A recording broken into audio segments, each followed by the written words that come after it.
With more on the Leafs' loss in Game 4, we are joined now by Brian Hayes. And Brian, Toronto tried to spark something in that third period, but ultimately go down 3-1 in the series. You're in the building. You were there. What would you say went so wrong tonight?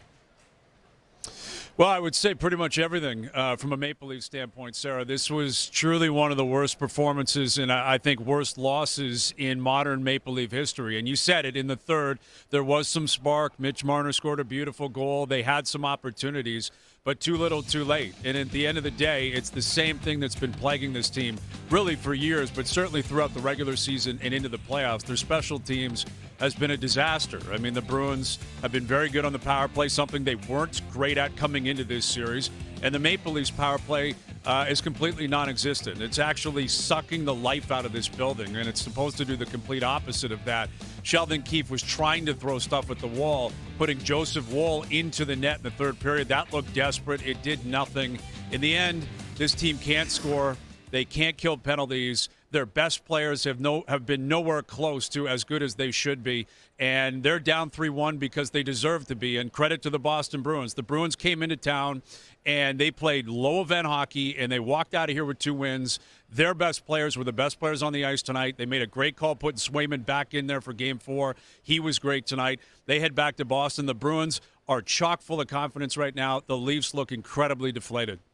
They definitely do. And Brian, it's been 10 years since Brendan Shanahan was brought in as president of the Leafs to turn this team around. So how much does tonight really hurt the legacy of this group, and how much worse does it get if the Leafs lose Game 5?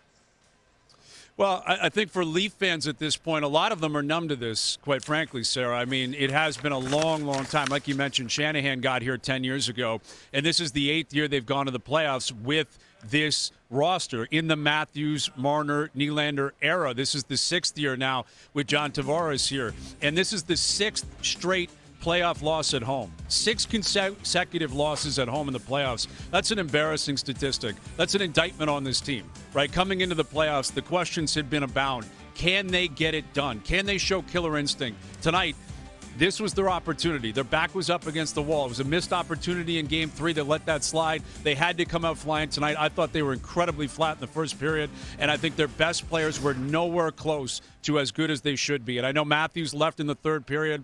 The Leafs are citing illness on that. It's a peculiar situation. He played the other night ill. He played 40 minutes tonight. He left in the third period. Mitch Marner scored a very nice goal in the third period, but the first 40 minutes, he was not a factor at all. Tavares wasn't a factor. Nylander wasn't a factor. Keefe's been outcoached. There's a lot hanging over this team right now in terms of legacy, in terms of big picture. And the truth is, all they're doing is solidifying the reputation that they had already coming into this series, that they can't score enough goals. 11 straight playoff games where they have not scored more than 3 goals. 10 of those 11, they didn't even get 2-3. It was 2 or fewer. So again, 6 losses consecutively at home in the playoffs. They can't score goals. Their best players are nowhere close to where they should be. It's incredibly deflating right now. If they go out with a whimper in Game 5, that could truly, finally lead to significant change within the organization. They're not there yet. I would warn Leaf fans, they were down 3-1 in 2013, stormed back to push that to 7 against the Bruins. They were down 3-1 in the series against the Bruins in 2018 as well. And we know what the Bruins went through last year,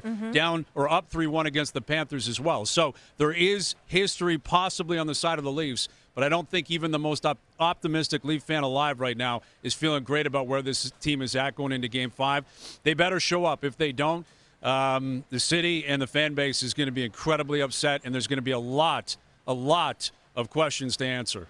I got to agree with you on that. Game 5 goes Tuesday in Boston. If they can push it to a Game 6, they'll come back to Toronto on Thursday. Brian, thanks for this.